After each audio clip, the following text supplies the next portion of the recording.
All right, there we go. We're back. I am Ethan Myers with the Know with the post game show to get you in the know. Check us out everywhere at BNKnow, www.theknow.com. Immediate reaction for this Saints game was rough. I think we all kind of knew that Dennis Allen was going to do his best to get his revenge. And the first half of that game, at one point we had more drives than we had yards. Pretty abysmal, to say the least. Um, and however the game ended, the score being 26-14 looked a little better than the game felt. Saints ended with 253 total yards.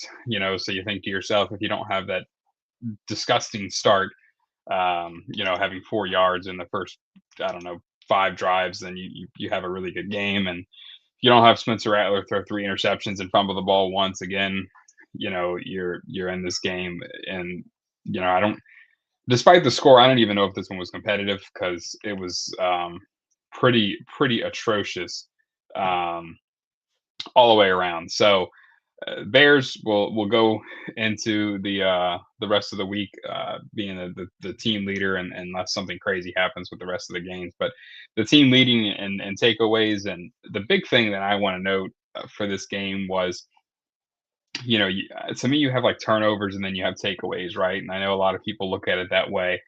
And today, Spencer Rattler had some takeaways the Bears got off of him, and that's kind of my first immediate reaction after this game. He's done such a good job at, keeping the ball where it needs to be. Even his kind of behind player throws didn't feel like near interceptions waiting to happen. But today, that's kind of all we saw was just some passes, and it probably could have been 4 interceptions on that one where he went to Shaheed deep again, and the two Bears players collided and broke up the pick themselves. So it just, again, immediate reaction, very, very, very poor game all around. I don't even know, how to break this game down other than bad. Um, but jumping into a couple of things, they say the NFL is a game of inches, and I certainly agree.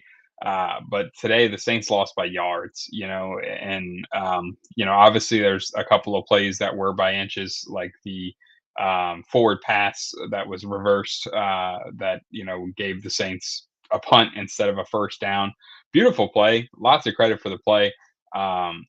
Again, I think a lot of people agree that they must have had something else that we couldn't see on the broadcast, because that felt like one that, you know, the call on the field was a backwards pass, and they overturned it. So kind of shocked that one didn't stand at a minimum, and I just think it's, again, a game of inches, but we lost by yards, so we can go back and we can talk about that one play and we can talk about this. But when you have 5 drives to start the game for 4 yards, I just don't see you winning a lot of football games. So just pretty abysmal there. So, and to go back into Rattler's bad day, I think, a lot of fans after this game, Saints fans, not Rattler fans to be specific, they're going to see this game, and they're gonna automatically want to call for Tyler Shuck to play. And I think we get to the bye week, week 11, I think it is, for the Saints. We still have the Buccaneers and the Panthers. I think we probably see more get there before he makes a change. At the start of the season, he said, Spencer's my guy. That's who I'm going with. As a new head coach, I don't know how comfortable you are with throwing a new quarterback into the fire. And then you're not doing that new quarterback any justice, because you're essentially doing to him the same thing that was done to Spencer last year, where, he's got a chance to just sit and learn, and he's thrown into the fire and goes 0-4 at the end of the season. So on the one hand, do you wait until week 11 to make that quarterback change, or do you make it now? Because I can't remember who posted it, but someone posted on Twitter that, or X, that Spencer Rattler would have to go 10-7 for, I don't know, I think the next 5 years to have a positive record. So it's just it's frustrating to see because I want Spencer to succeed, but at the same time, I think a lot of us knew that this was not a season where we were going to be super competitive. It's a season of a lot of who do we have and who's going to be here in a couple of years. And that's probably the biggest question mark for everyone right now is it doesn't matter, how good of defenders and how good of, players you have. If your quarterback's not there, if the staple's not there, then um, you're probably not going to win a lot of football games. Defense can win football games, right? But we had the end of Drew Brees, and a great defense there and won a lot of football games, but it still didn't create championships, right? And the you need a quarterback who's serviceable, and for everything Spencer did to keep us in the game today, he did two things to take us out of the game. So I'm not giving up on the dude yet. I still like him a lot, and like I said, I think Kellen Moore has a difficult decision to make. Do you make the decision now, or do you wait and make that decision whenever you have a bye week and give yourself a full slate to essentially start that new quarterback. But again, you do that, you're week 12, 13, 14, 15, 16, 17, 5 weeks in or 5 weeks left, and you're throwing a quarterback out there with some teams who are hunting for playoff spots. And again, is that the right thing to do, or do you just ride out the season with Rattler? It's a tough question. It's a tough ask, for both of those guys. But at the same time, you kind of want to see what you got. Again, we don't know who's going to be on this roster. We don't know who's going to be under center in 3 to 4 years. And if you wasted not wasted, if you spent a pick on a guy, it'd be nice to know what you're working with them. So that's the biggest thing for me is if you do want to make the change, I think you make it tonight.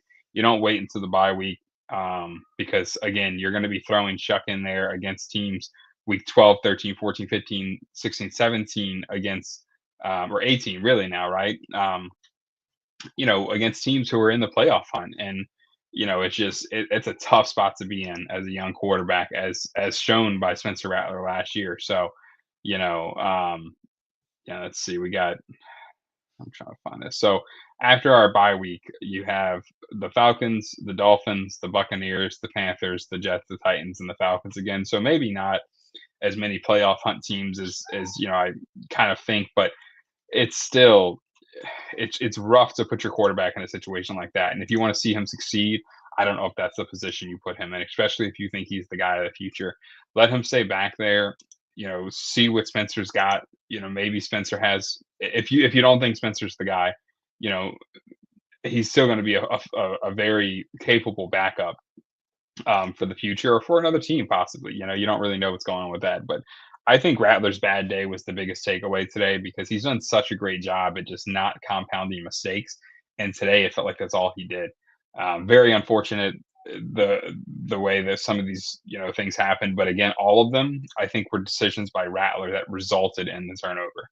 It wasn't like a tip pass or a drop ball and a fumble; like they were all something that Spencer did, unfortunately. So the other big thing that I can't get away from is the Saints' run defense, for so long was so good, and we had a streak, and the only team that had a streak close to ours was us before, and it was games with under 100 rushing yards for player, and you look at the Saints defense now, the front seven just gets lost. And I'm throwing everybody in here, right? Because the only guy that seemed like he wasn't getting blocked was Chase Young a lot of times. Brian Breesy was getting double teamed, and they knew they were just going to run right towards Breesy and away from Chase Young. And they did it over and over and over again, and the Saints had no option. And a lot of times, the guys who were making the tackles was Chase Young coming from the other side trying to catch up, Carl Granderson getting out the line catching up, and Pete Werner and Demario Davis were just lost. And that's that's really bad to see because those are the guys that are typically, putting their nose on the football on those run plays and stopping it. That was not the case today. Very, very frustrating to see because you don't want your guys who are supposed to be the pillars going forward or the veterans on the team just getting lost. And And that's pretty much what was happening today. And Carl Granderson has never been, uh, the the entire rush versus pass defense, rush defense versus pass defense. I think it's certainly something to say, because Granderson is an excellent blitzer, but we got Chase Young back, and he's got 4.5 sacks now. Granderson, I think he had 4.5 coming into today, but just way too much missed. Like I said, game of inches, but we were done by yards.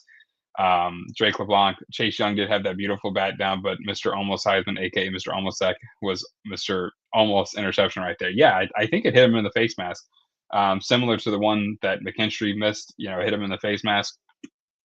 That would have been, one of those momentum things that could have swung this game in our favor, because you get a bat down interception, and on that play, I think he's got 6. You're in your own territory there. You're catching the ball and hopefully stride after you bat it up, and I think he's going the other way for 6. So I definitely agree. But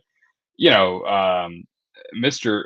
Almost Sack, I think, could apply to every guy on the Saints defensive line, and even linebackers right now, because what's even more frustrating about the almost sack for me is there was that one play that Caleb Williams, who didn't play great today, he saw Pete Werner running in his face, and the running back took Pete's legs out from under him, but he was still running, and he panicked and threw the ball early, and it was just completely off the mark.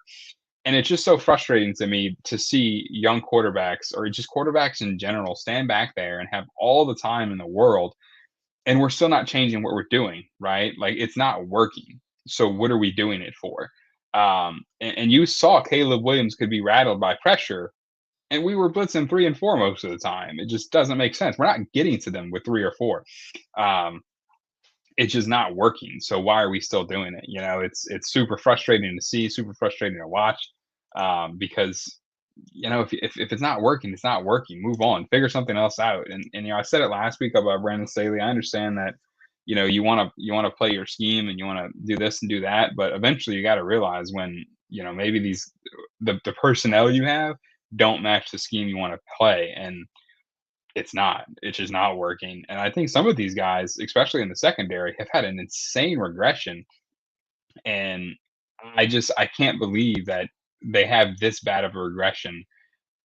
And I think more so it's going from, despite his flaws as an offensive mind and head coach, you saw how good he is as a defensive coordinator today.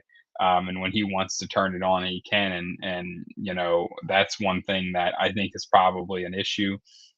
New defensive coordinator is obviously an issue too. These guys got to adjust, but we're talking 7 weeks in, and these guys still aren't adjusting. If anything, they're getting worse, and that's not good to see. And when you hear Justin Reed's name making the tackle on countless runs, something's wrong. That's not who you want. You don't want your safeties stopping runs 10 yards down the field, right? So I digress on that point. I talked a little bit about Staley last week. I don't know, what has to change with that. But rushing 4 and never blitzing anybody is not working. So do something different. But NFC South, the Panthers just wrapped up 13-6, beating the New York Jets. So the Panthers will go on to 4-3. The Falcons play the San Francisco 49ers today at 7:20, so Sunday Night Football for the Falcons. And the Buccaneers play tomorrow at 6 o'clock against the Lions, so that early Sunday Night Football or Monday Night Football game for the Buccaneers. Um, so that's the picture of the NFC South. The Saints go on to play the Buccaneers next week. They will be in the Dome, so who knows how that game's going to go. No matter what, the NFC South always plays each other strong, so I think it'll definitely be interesting to see, what the Saints do and how they play against the Buccaneers. But it'll be interesting. I think the Buccaneers are going to come out swinging, as they've done pretty much all season. Baker's got 12 touchdowns, 13 touchdowns this year. He's balling out. He's having an excellent season. And then you it's a division game, so not that it matters for the Saints this year. I think our playoff hopes are were done a couple of weeks ago with the way this team has played. So, but NFC South games are always fun to watch. So, on the bet side of things, we did not hit. unfortunately, Kendre Miller's revenge game, he was injured. So you would have to probably take me out on a cart or a stretcher if I was playing against the head coach who put me on injured reserve because he didn't like me or for whatever reason, to not play in that game. So, question mark there for me. How serious is the injury? What was going on? Because again, if the my old head coach, who's a defensive coordinator, and I have a chance to run all over his defense, and I'm out the first quarter of the game and don't come back, I tore something, I broke something. That's an interesting take there, or interesting happening there. And then on the other side of the ball, we had the tight end Cole Kmet, and he was injured as well and did not return. So unfortunate that both of those bets did not hit, but we'll do it again next week. We'll see what happens. So again, this is Ethan Myers with the Know. Check us out everywhere at Be in the Know, where socials are a thing. If you have Facebook, it's just the Know, and www.theknow.com. Be in tune later. So we will be doing a kind of like a recap episode, Dome discussions. We'll be doing that. So check those guys out as well. And yeah, we'll be here next week. So check us out. Stay tuned, and we'll see y'all next week.